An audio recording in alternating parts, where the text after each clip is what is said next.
Okay. So what I came to understand and what I believe would be the three important things when developing a new habit, and we're just gonna get straight into it.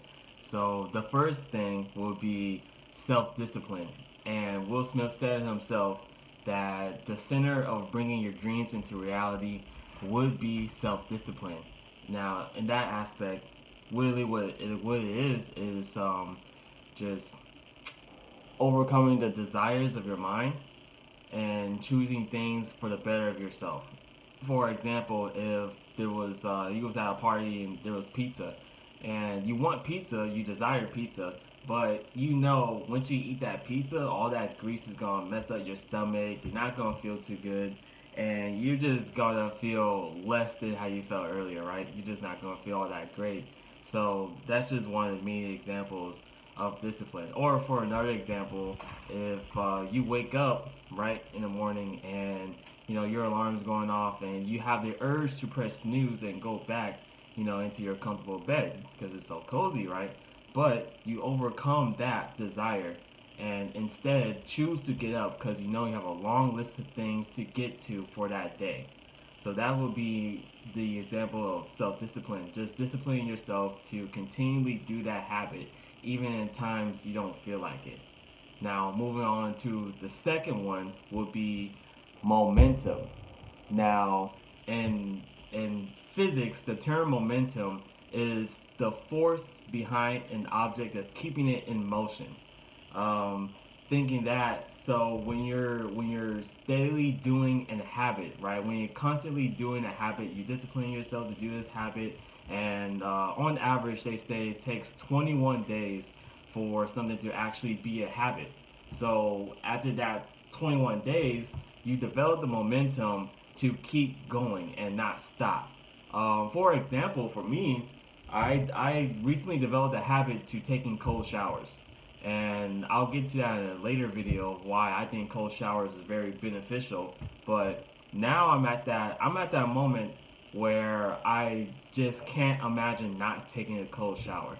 I mean, just thinking about taking a warm shower just kind of makes me, I don't know, just a little uncomfortable now. It's really crazy. It's kind of crazy to think about, but yeah, that's why my experience is, and that's why I think you gotta develop that momentum with that habit to keep going. And for my third point, so we already covered self-discipline, then we already covered momentum. Now my third point would be mindset. Of course, mindset is everything. It's all about your mindset, how the way you approach it.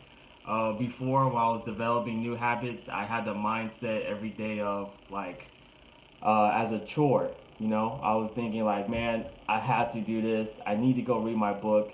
I need to go take a cold shower. I need to do this. I have to do that. I need to do this. But now my mindset is, like I said earlier, now I have the mindset of choosing things for the better of myself, or choosing things that would help me get closer to my goal. And so now it's way easier to do habits. Now when I'm just sitting around and I have free time, I just think to myself, okay, well, I'm gonna read a book. It just comes to me just like that. Or, oh, I'm gonna go work out. I'm gonna go for a run, just like that. I'm just that's how it comes to me now. Instead of thinking like, oh, I need to do this or I have to do that, because that attitude towards it is just not gonna make you feel necessarily motivated. You see it as a chore. It's just yeah. So that's the three things that I believe is really important when developing a new habit. At least this works out for me, and I hope it works out for you guys too. And I can't wait for what more things to come. In my next video, I'm going to be talking about the locus of control, where we're going to be talking about the internal and the external. And yeah, I can't wait to see y'all then. Deuces.